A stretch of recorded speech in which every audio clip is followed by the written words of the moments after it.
four. Skate. Four. Skate. Four. Coucou Ni, et sinon, comment ça va? Coucou, moi ça va. Ouais, En ça va comment? général, ça va. J'essaie de pas penser à comment ça va Ouais, parce que je suis très stressée dans ma vie et je vis un peu une période de transition chelou où c'est la fin de mes études, c'est la fin d'un cycle et ça m'a toujours fait bizarre de me préparer à la suite, etc. Et c'est vrai que j'angoisse pas mal quand même. mais tu disais que t'étais très stressée de base et que tu essaies de pas trop y penser. Est-ce Ouais. que, pourtant, quand je te vois comme ça, je me dis, c'est une meuf à introspection, tu vois? Bah ouais, mais en même temps, en fait j'ai fait beaucoup de... Enfin j'ai fait un gros travail sur moi-même. Euh, Depuis le lycée à peu près, j'essaye d'être focus en mode santé mentale, le bien-être, etc., etc. Mais c'est très compliqué pour moi de penser à moi-même parce que j'ai toujours été un peu le rejeton de la famille, tu vois. Ouais. Et T'es la dernière? ouais, je suis la dernière. Bah, j'ai une grande sœur. Ok. Et bon, elle a eu des problèmes, etc. Et c'est vrai que pendant une époque, j'étais l'oubliée, quoi. Enfin, moi, on me demandait pas comment ça allait, tu vois. On me demandait comment ma sœur allait. Et je me suis un peu... En fait, j'ai cherché à m'effacer Ouais. et à plus du tout... Pas poser de problème. Ouais, c'est ça. Vraiment bah, je suis là, mais je suis pas vraiment là, quoi. Bah, du coup, j'ai de l'anxiété depuis que j'ai 10 11 ans. Bah, l'anxiété, c'est un peu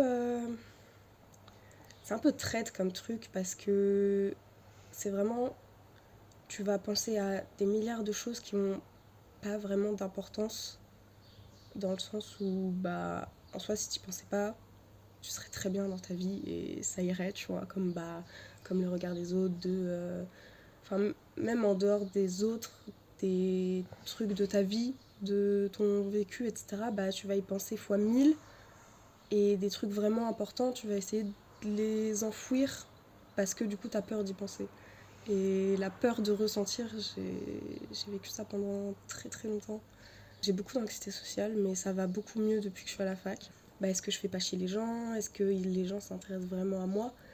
Enfin, il y a plein de moments où je me suis dit, mais en fait, ça se trouve, tous mes potes, ils font semblant, quoi. Mm. Genre, ils m'aiment pas, ils m'apprécient pas, et je suis juste chiante pour eux. Bah, c'est ça qui est... Tu vois, c'est hyper contradictoire, parce que dans ce que je vais essayer de faire, et ce que je fais vraiment, c'est deux mondes, parce que je sais que pour avancer, il faut que j'arrête de trop penser, il faut que j'arrête de suranalyser les situations et tout, et même moi-même, que je suranalyse beaucoup ce que je ressens. Et des fois, je vais pas m'inventer des ressentis, parce que je pense que quand tu ressens quelque chose, Tu les ressens. tu le ressens dans tous les cas. Je vais penser que ce que je ressens c'est faux. Enfin, c'est un peu un cercle vicieux de... Est-ce que tu as un instinct? Est-ce que tu fais confiance à cet instinct? Est-ce que tu fais confiance à tes ressentis des fois purs et durs sans mettre de l'intellectuel dedans? Est-ce que ça t'arrive? Ça m'arrive, je l'ai fait, enfin, j'essaye de le faire de plus en plus. Et c'est marrant parce que c'est vraiment... J'ai eu cette discussion avec mon psy il y a 2 semaines. Et c'est vrai qu'il m'a dit que bah, le ressenti, en fait, c'était la seule vérité. Et que ce que tu ressens, c'est toujours le vrai. Et je pense qu'on a un peu tous tendance à minimiser nos ressentis et notre instinct, justement, comme tu disais. Et, et à se dire que c'est nous qui nous mettons peut-être des barrières ou des trucs dans le genre. Alors qu'en fait, bah, si tu te sens pas de faire quelque chose ou si justement tu as l'instinct que ça va mal se passer ou que tu vas pas être bien, etc., en fait, il faut toujours s'écouter soi-même. Et je pense que je le fais pas assez. Et ça fait longtemps que tu vois un psy? J'en ai vu, j'ai fait... Ah ouais. Ah, ça a été une galère. Bah, en fait, médicalement parlant, dans ma famille, c'est on va pas voir de médecin parce qu'on veut pas avoir de mauvaises nouvelles. Parce que, Oh. ouais, j'ai une maman qui est très malade et elle a dû voir des médecins depuis ses 30 ans, tu vois. Donc ça fait 10 ans qu'elle enchaîne les rendez-vous médicaux, etc. Et c'est vrai que si tu cherches pas, tu vas pas trouver, donc ça n'existe pas. Mm. Sauf que ça existe dans tous les cas. Ouais. Et c'est vrai que du coup, ça fait longtemps que j'ai de l'anxiété. J'ai aussi eu des troubles du comportement alimentaire, beaucoup de problèmes psy, mais c'était pas la priorité C'est bon. c'était pas la priorité dans ma vie en fait, parce que j'ai toujours eu cette peur des médecins, cette peur du diagnostic, cette peur qu'on me dise que, à l'inverse, genre qu'on me dise que en fait je vais très bien, alors que moi je sais que je vais pas Que bien. tu vas pas bien. Et Qu'est-ce qui te fait le plus peur, le diagnostic ou le non-diagnostic? à l'heure d'aujourd'hui, je dirais le non-diagnostic parce que je cherche à savoir ce que j'ai, Mm. parce que je sais que ça va pas. Et je sais que c'est pas que de l'anxiété, qu'il y a beaucoup de trucs derrière. Mais en même temps, ça me terrifie de savoir que j'ai un truc en fait. Et de mettre des mots dessus, ça peut être totalement libérateur, comme ça peut t'enfermer dans dans ce trouble ou dans ce truc, quoi. Oui, parce qu'un diagnostic, c'est à double tranchant. Tu as en même temps la nouvelle qui tombe, de te dire, ok, je suis catégorisée comme ce type de personne, mais d'un autre côté, tu as médicalement beaucoup de réponses qui s'offrent à toi. Ouais, aussi, ouais. C'est rassurant aussi.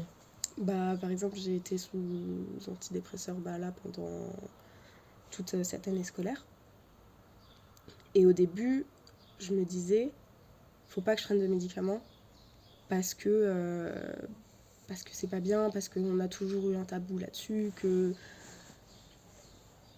ça va me changer. Enfin, j'avais cette peur de me soigner en fait, littéralement, et de me dire tout ce que, enfin, comment j'ai vécu et comment je me suis habituée à vivre, ça va d'un coup s'arrêter, alors qu'en fait non, pas du tout.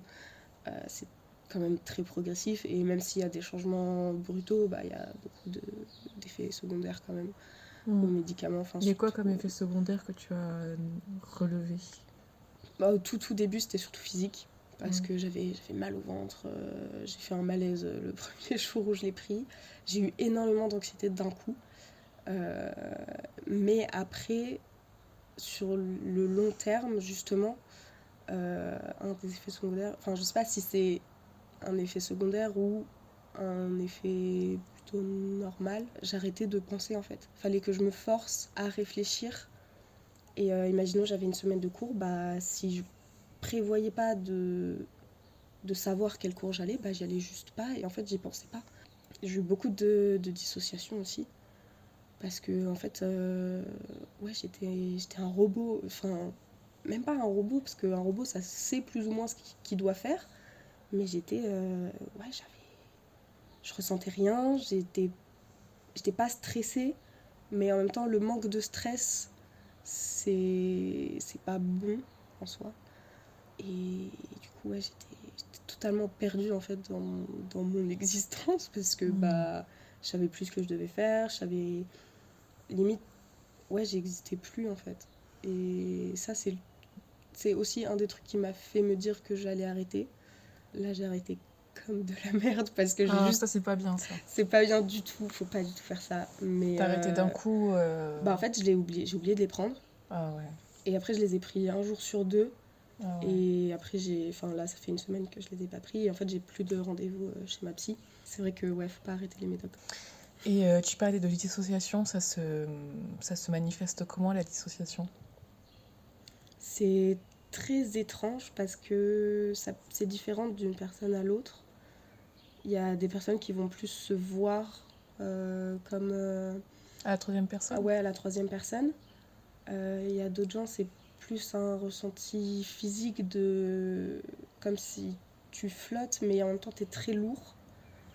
Et des fois c'est juste plus mental, je dirais. Enfin, je sais pas trop comment expliquer. C'est vraiment une sensation de vide, mais parce que tu te sens plus dans ton corps, et t'as vraiment ce recul t'as ton esprit et ton corps. Et en fait, ton esprit est plus dans ton corps, littéralement. Donc tu ressens plus que ton corps peut ressentir. Enfin, t'as plus de sensations. Mais c'est un peu. enfin, dissocier, c'est pareil, quoi. Ouais. Enfin, c'est vraiment... Ouais, tu te sens plus là, quoi. Et ça, c'est venu que avec les médicaments ou c'était quelque chose qui t'est arrivé déjà avant? Ça m'est arrivé avant, mais c'est vrai que les médicaments ont amplifié ce truc.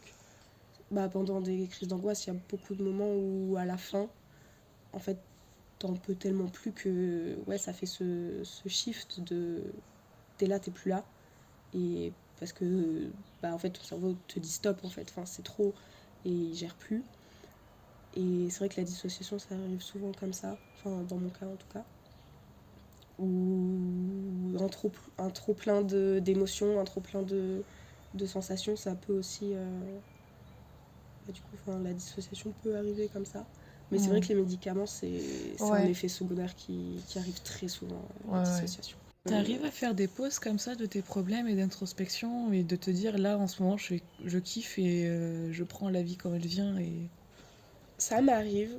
Je kiffe quand ça arrive. C'est vraiment. Après, j'ai aussi l'impression que du coup, tout va bien. Et il y a un peu la redescente de ok, là, ça fait peut-être des mois que tu penses pas, mais c'est toujours en arrière-plan, donc maintenant tu vas en chier, ma grande. Mais j'ai beaucoup de. Je suis très cyclique comme personne.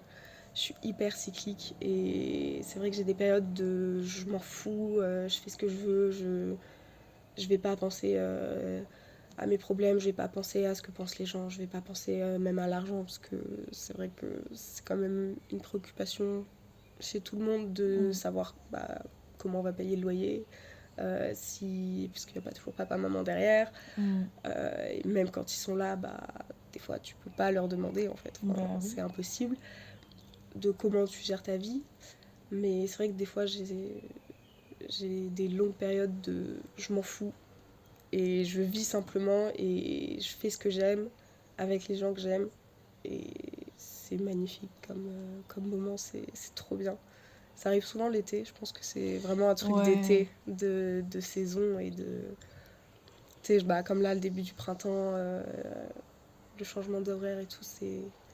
Je pense qu'on vit beaucoup aussi à travers les saisons et c'est vrai que l'été, ça fait du bien et c'est vraiment le sentiment de liberté, même si on a quand même nos responsabilités en tant qu'adulte. Oui. Mais on kiffe un peu plus comme quand on était ado et moi, j'adore cette période. Tu disais que tu étais quelqu'un de cyclique. Ouais. Comment tu vois tes cycles? Est-ce que tu vois vraiment des sortes de toits? Genre chaque cycle, c'est un toit que tu laisses derrière toi? Est-ce que c'est une construction que tu t'es faite, que tu continues à développer?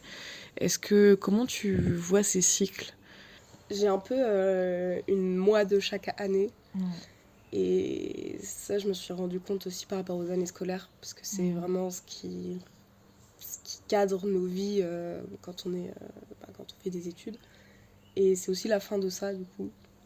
Donc, je sais pas comment je vais appréhender la suite, mais en tout cas, dans le passé, ouais, c'est vraiment des mois différentes. Un peu une poupée russe, tu vois, genre je remplis petit à petit un tout. Bah, par exemple, j'ai les années, j'ai les mois, enfin, je fonctionne vachement comme ça. Et c'est vrai que bah, sur un mois, par exemple, il y a peut-être 2 semaines où je vais aller bien, 2 semaines où je vais aller pas bien, et en fait, c'est ça toute l'année. Ou alors des mois où, par exemple, je sais que le mois d'octobre, octobre-novembre, je sais que je vais aller pas bien, je sais que je vais... Bah, c'est souvent ce moment-là où je recontacte mes psychologues et mes psychiatres parce que ça me rappelle beaucoup de souvenirs. Et je pense que mon corps se souvient que ce moment, c'était la merde. Ouais. Et bah, c'est un peu comme ça aussi que les traumatismes marchent, malheureusement. Ouais. Et même si je me suis guérie de tout ce qui m'était arrivé, bah, je le sens quand même passer. Et c'est vrai que ouais, les cycles, c'est compliqué.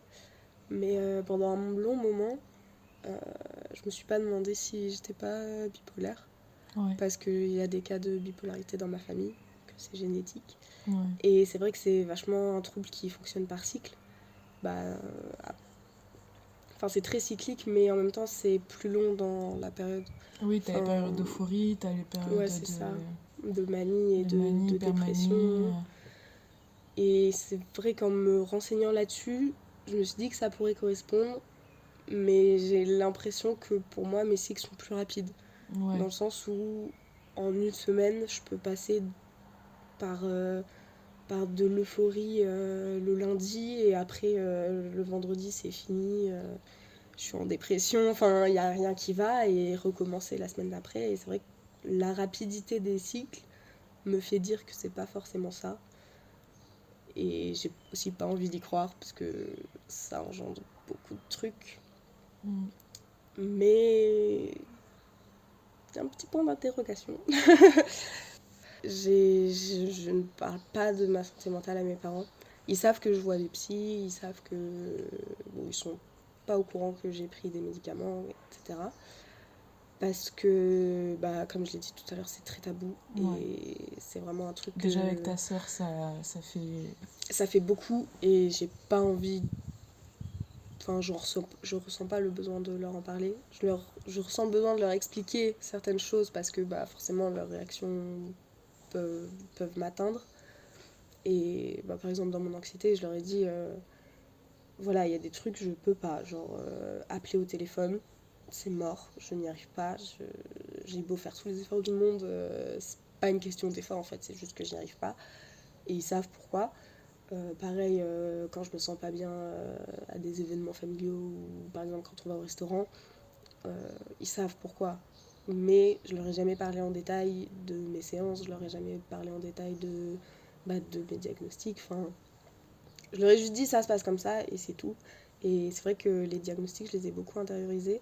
J'avais peur qu'on minimise ce que je vivais et qu'on me dise ouais mais c'est bon, c'est rien. Donc, Finalement, ça n'a pas été le cas. On t'a posé un non, diagnostic. Et ça te manque d'en parler à tes parents? Parce que tu as aussi pas mal de proches autour de toi avec qui tu peux en parler. Du coup, est-ce que ça te manque quand même, tes parents, ou pas? non, parce qu'on parle d'autres choses. Ok. Que je sais comment ils prennent les choses, je sais, enfin on se connaît quoi. Enfin, Mm. je connais mes parents, je connais leurs réactions et c'est pas des réactions que j'ai envie d'avoir. Donc je préfère ne pas leur en parler et ça me manque pas du tout. J'en parle à mes amis, j'en parle à ma soeur un petit peu et à des degrés différents. Enfin, je sais que bah, mes meilleures amies, je leur dis tout quoi. Enfin, je leur fais un récap de quand je vais voir le psy, donc Mm. elles savent. Et ou pareil, enfin, j'ai des potes, ils savent que j'ai de l'anxiété, mais bah, juste ok, c'est comme ça et voilà, mais je leur en parle pas non plus énormément et je ressens pas le besoin que tout le monde sache et je ressens pas le besoin que mes parents sachent ce que je vis exactement. Tant que c'est en surface, moi ça me va. Ok. Je passe un peu du coq à l'âne, mais ça parle quand même de l'entourage. Ça fait combien de temps que tu es en couple? Ça fait 3 ans. Ok. Ça fait 3 ans, ouais. Et je voulais parler du couple avec toi parce que je trouve que vous êtes très belles toutes les deux. Et je crois que tu es la première invitée qui a vraiment une aussi longue relation. Ouais. Et je trouve que aussi jeune, c'est pas forcément super courant, tu vois.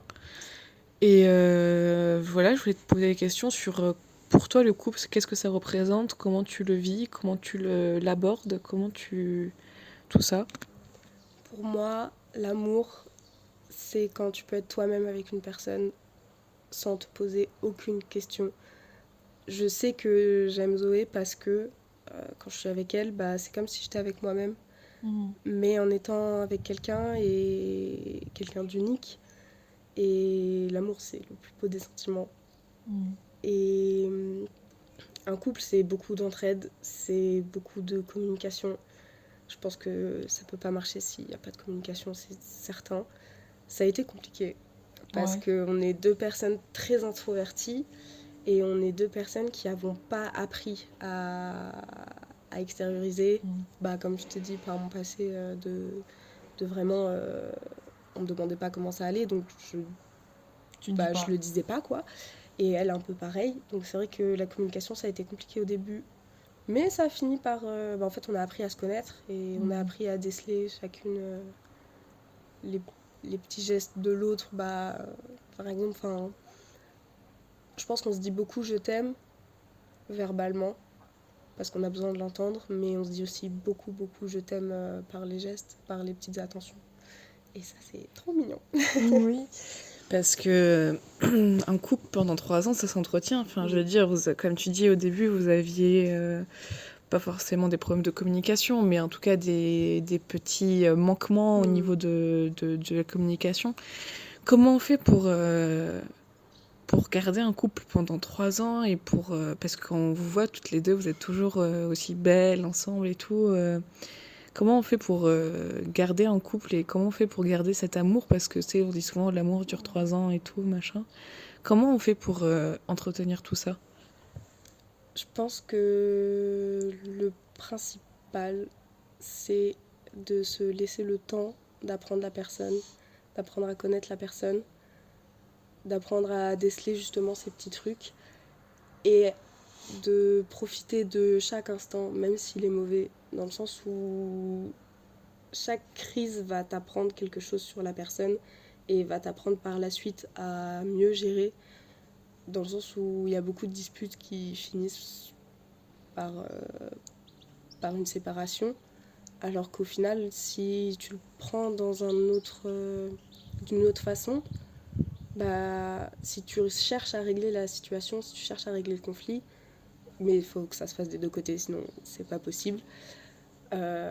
Tu vas plus apprendre sur toi-même et sur la personne, et je pense que c'est de réponse en réponse que tu vas savoir comment réagir sans te tromper toi-même. Dans le sens où il ne faut pas changer du tout au tout pour garder une personne. Faut pas faire ça. C'est se mentir et mentir à l'autre. C'est ça. Faut rester soi-même, mais faut aussi un peu se modeler à l'autre. Dans le sens où si tu fais pas d'efforts pour changer certains trucs qui vont pas par rapport à l'autre, et que t'es pas prêt à faire ces changements sur toi-même, sans renier ce que t'es et sans renier ce que tu crois, et etc., bah t'es pas prêt à être en couple en fait. Et faut aussi garder de l'espoir, dans le sens où faut faire des projets, faut se visualiser dans l'avenir, parce que sinon t'y crois pas à ton couple. Moi je sais qu'on a beaucoup Tu penses pas que ça fasse peur, au contraire? Je pense que ça dépend des personnes, mais moi je sais que je suis quelqu'un qui pense énormément à l'avenir, parce que j'ai envie de faire plein de trucs. Et la plupart des trucs, j'ai envie de les faire avec ma copine, parce que je l'aime et parce que je me dis bah en fait ça va être trop bien, mais en fait si on est toutes les deux ça va être encore mieux. Du coup je me visualise beaucoup dans le futur, des fois même des trucs irréalisables, mais ça me fait du bien. Après je sais que ça peut effrayer des gens justement de se dire mais dans un an, bon après un an pour moi c'est un peu court, mais il y a des gens vraiment un an de relation c'est le maximum, beaucoup, parce qu'après ils gèrent plus en fait, enfin pas qu'ils gèrent plus, mais c'est ce truc aussi de routine, de plus ton couple est long forcément, plus tu vas avoir des routines avec la personne, et ça peut faire très très peur, parce que le début justement c'est la découverte de l'autre, c'est le flirt, c'est les papillons dans le ventre. Enfin, je sais que moi j'ai beaucoup ressenti ça, mais il faut pas se dire que la phase d'après ça va être moins bien. Parce que c'est différent, mais ça peut être tout aussi magique. Et quand on regarde après, moi je me suis... quand du coup notre anniversaire de nos 3 ans, qu'on a loupé d'ailleurs parce qu'on n'a pas regardé la date, je me suis dit, waouh, 3 ans. Et en même temps, je me suis dit, waouh, que 3 ans. Ouais. Parce qu'on a vécu beaucoup de choses. Après, nos vies ont beaucoup changé en très peu de temps, parce que on est allé à la fac, c'était la fin du lycée. C'est un moment de nos vies qui vont à 1000 à l'heure. Mais en même temps, je me dis, ok, mais let's go, genre je signe pour 10, 20, 30 ans si tu veux, tu vois. C'est trop beau. Franchement, je me vois pas faire ma vie sans elle. Donc t'as pas peur de l'engagement? Non, vraiment pas. Et moi j'ai grandi du coup avec mes parents qui sont ensemble depuis très très longtemps. Ma mère avait 18 ans quand elle a rencontré mon papa. Oh, wow. Et ils sont encore ensemble. Bon, mon père a 9 ans de plus, mais voilà. Et ils sont toujours restés ensemble. Et c'est vrai que c'est un des trucs qui m'ont inculqué, c'est vraiment la force d'évoluer avec une personne. Et de grandir avec elle et de tout surmonter. Parce que mes parents, ils ont surmonté des trucs phénoménaux ensemble. Et encore aujourd'hui, ils sont soudés de fou. Et je vois pas ma mère sans mon père, je vois pas mon père sans ma mère. Et leur amour est tellement beau que forcément, en ayant eu un exemple comme ça, je peux pas me dire... ça a aussi forgé la façon dont je voyais l'amour. Et je pense qu'aujourd'hui, moi par exemple, plus de la moitié de mes amis, leurs parents sont divorcés. Ouais. Et forcément, où il y a eu des engueulades, où il y a eu des trucs, où vraiment des parents qui se parlent plus du tout, ou qui sont limite en guerre l'un contre l'autre. Ouais, c'est triste. Et c'est des modèles que malheureusement, ça forge en fait.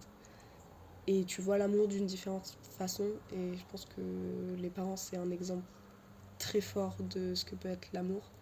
Après, il y a des personnes qui divorcent et qui, au final, rencontrent l'amour de leur vie, et c'est encore plus beau, c'est magique.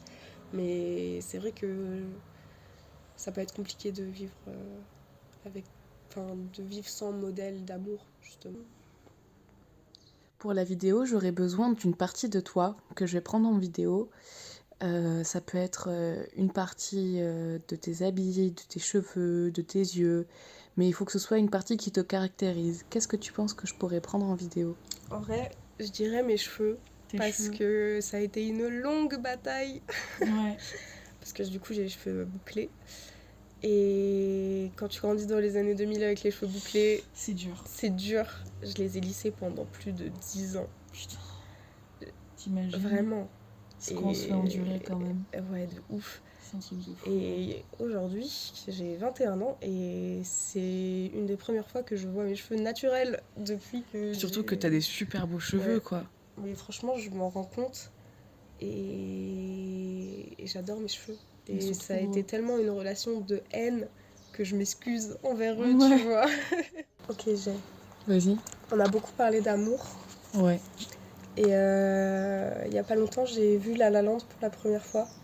Et j'ai tellement pleuré. Et je me suis tellement dit à la fin du film, genre, je laisserai plus aucune occasion d'être avec des gens. Je laisserai plus jamais rien filer entre mes doigts pour des soucis personnels. Parce que je pense que c'est une des morales du film. Et ce film est tellement magnifique et m'a tellement brisé en deux que je pense que je vais écouter ce film et foncer dans la vie. Et foncer pour les personnes que vous aimez et qui ont beaucoup d'importance pour vous. Merci Ni. Merci à toi, c'était trop bien. C'était trop chouette. J'ai adoré l'expérience. Trop cool. J'adore. Merci d'avoir écouté cet épisode de Et sinon, comment ça va ? On se retrouve la semaine prochaine pour un prochain épisode. Bisous, prenez soin de vous.